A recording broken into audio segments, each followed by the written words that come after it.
You know how they say that this world, this entire experience here, is like a school, and that we are here to learn, or that in some variations it is said that God or the Supreme Being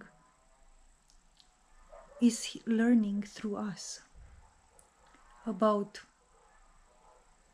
itself or about existence.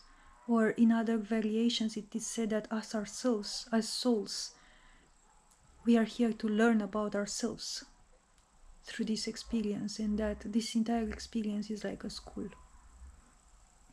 Here's what I think this experience really is. More than a learning, I think this entire experience is a sort of purgatory, purging. I think it's a sort of like cleansing experience in which something in us is being purified. I think we are here to purify our hearts. And this entire hell world that we are in is nothing more than a purification ground. And the only process and the only, let's say, action that has ever been in this place was the action of purifying one's heart. The action of purifying our hearts. Everything around us is a medium,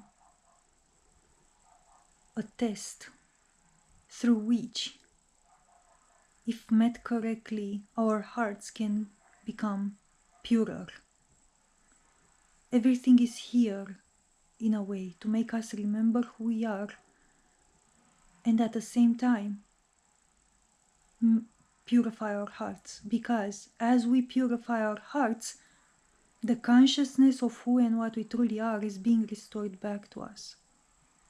And as much as our heart remains filled with these impurities that currently weighs upon our hearts, our consciousness of who and what we truly are is going to remain,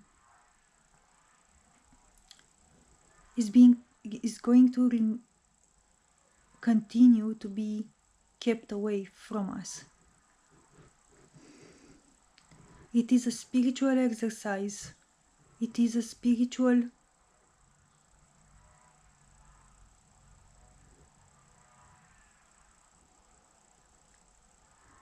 cauldron of sorts, in which our souls, our very hearts are being kind of cultivated in some way. Purified, cultivated. It's almost like, you know, one of those alchemical glass vessels of sorts, in which you put a substance and you purify it, and then you subject it through all those steps of purification and distillation and extraction, and at the end what you have the most precious essence obtained. This is what this place is. It is one of these cosmic alchemical bowls or cauldrons of sorts, in which our very souls are purified, and the very most pure essence is obtained. It is a spiritual exercise. We exercise the power to do this purification solely through our own will. it is a double-sided spiritual exercise. At the same time, if you just exist in this reality and you have a true soul, that true soul is gonna be worked upon and is gonna get purified in a way or another just by being here. Through all this pain, through all this suffering, through all this horror, this apparent hell, our soul, our heart is being purified just by existing here. That's one side of the spiritual exercise. It's just by being here, you are gonna be pushed to purify your heart. The second, which I find it even more important, part of the spiritual exercise is that instead of waiting for this reality to push you into this heart purification, you can decide to mature and do it yourself. This is where you exercise your own sovereign will to take upon yourself, to look at yourself, and to take upon yourself everything that happens with you with consciousness and maturity, and investigate it and use everything that happens to see yourself better, and thus to purify your perception and thus to purify your heart. You can do this willingly through your own power, and in my opinion, this is the ultimate form of value that this entire existence here offers for the ones which know how to truly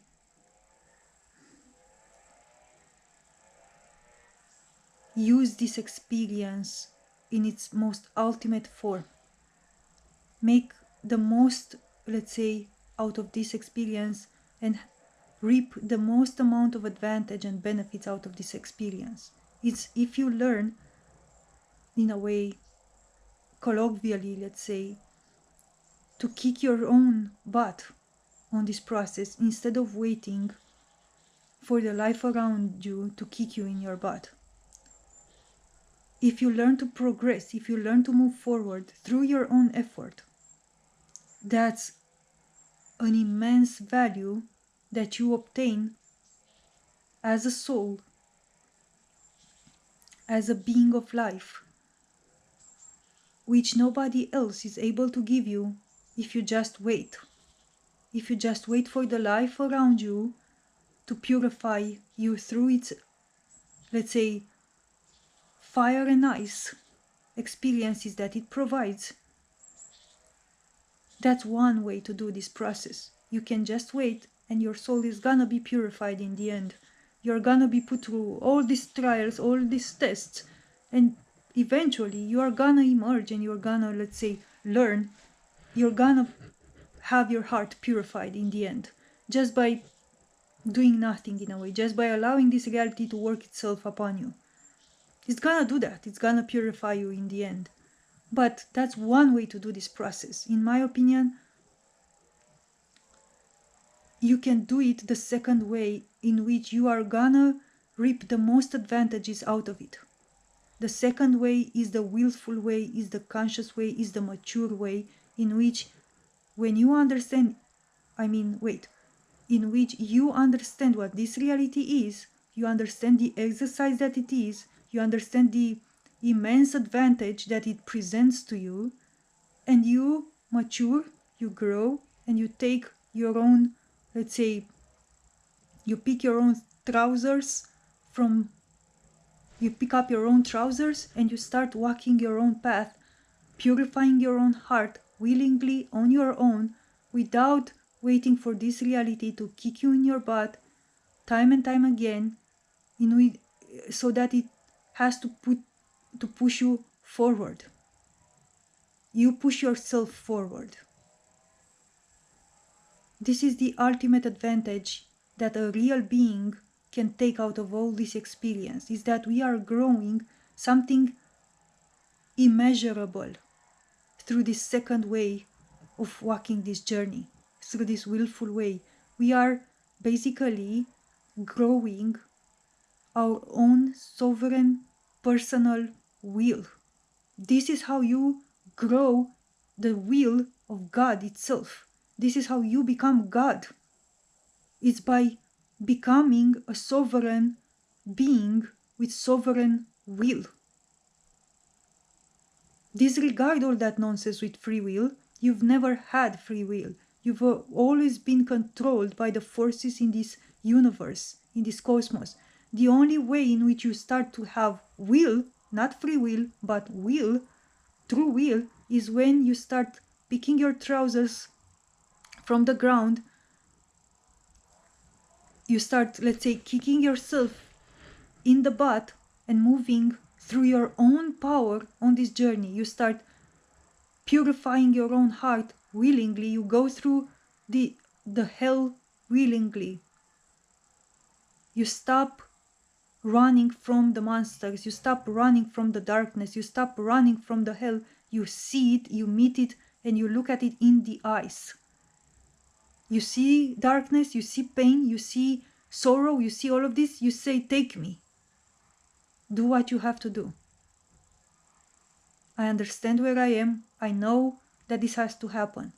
Do what you have to do. You meet darkness consciously. You die consciously. You go through what you need to go consciously, willingly. Not one muscle flinches in the face of death. Not one cell is allowed to run away in the face of darkness. Everything stays put and says, I accept it. I accept to see you. I accept to acknowledge what has to be acknowledged. I accept to see myself in the way I have to see myself. I accept the truth, even though everything in me dies at this moment of fear.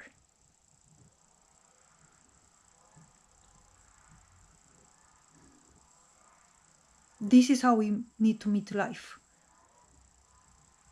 If we are ever to come to life once again, and we are able to come to life once again, and we are to come to life once again.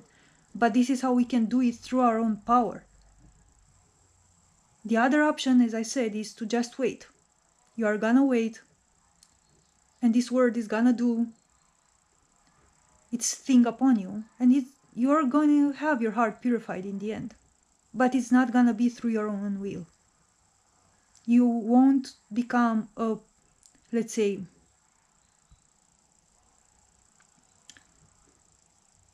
a possessor of true will after this experience. You will have probably a lot of learning, a lot of new skills, a lot of heart strength, a lot of things which are extremely significant in their own. But in my opinion, unless you do this process and you start also adding in this process your own willful act, even if you get your heart purified by this reality, unless it is through an willful act, you won't have grown within you the will, the true will of God, which in the end is the final, let's say, goal of this entire experience here, is to achieve, is to become like God. That's what happened. Adam and Eve ate the fruit.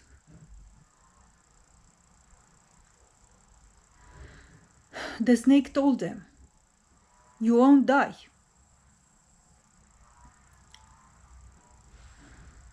And you will become like God.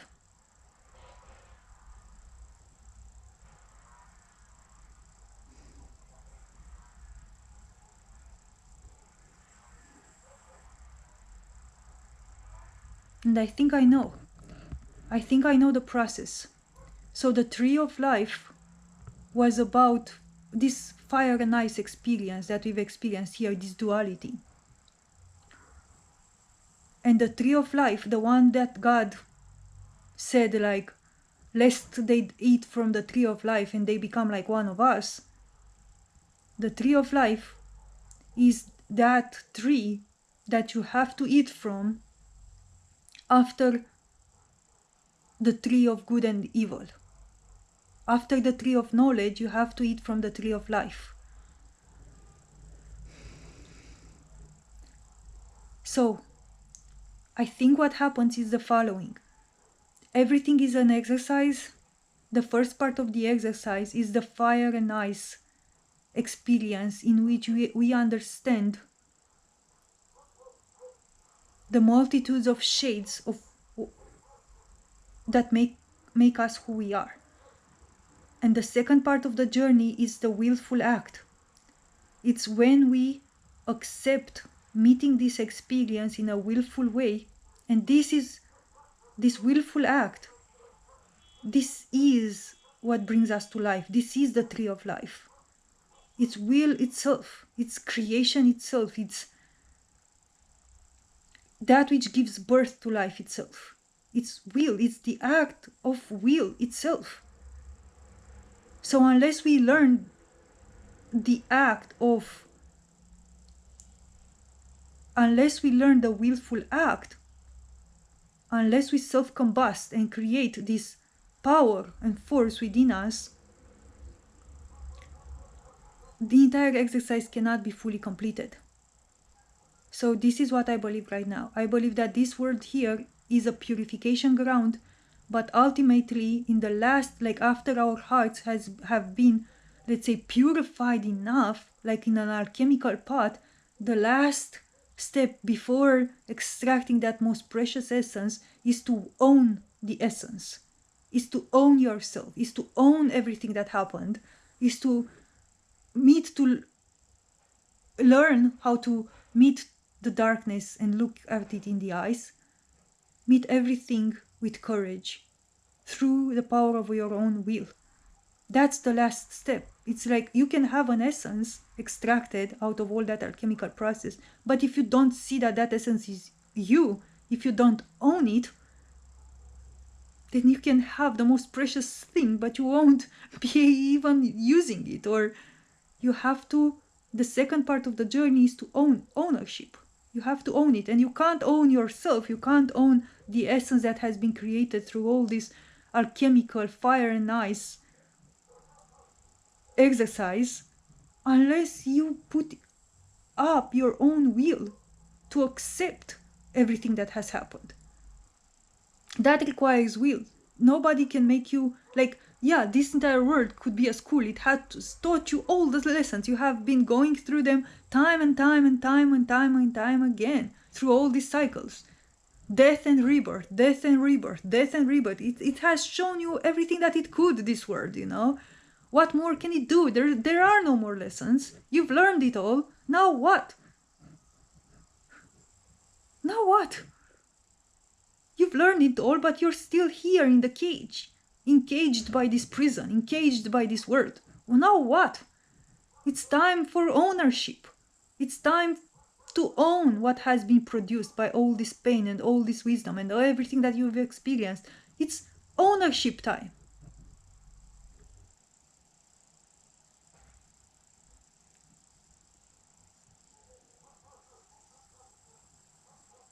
Ownership time. And you can only own a thing that pertains to you through will. You are the only one which can ignite your own will to look at what it is being shown to you by this world through its fire and ice examples, and to see the essence emanating out of this entire experience, your own essence. But you cannot do this if you continue to run away from darkness. Run away from the monsters. Think that there is another escape if the entire world goes to hell once again and we are all going to bombard each other with nuclear weapons and we are gonna erase this world and we are gonna create another one. That's just childish escape. You have to mature, you have to own now what you are. Make the courage. I'm here for you. I'm trying to learn this for myself. It's time for ownership. It's ownership time. This is how we become like God, when we own what we are and we develop the will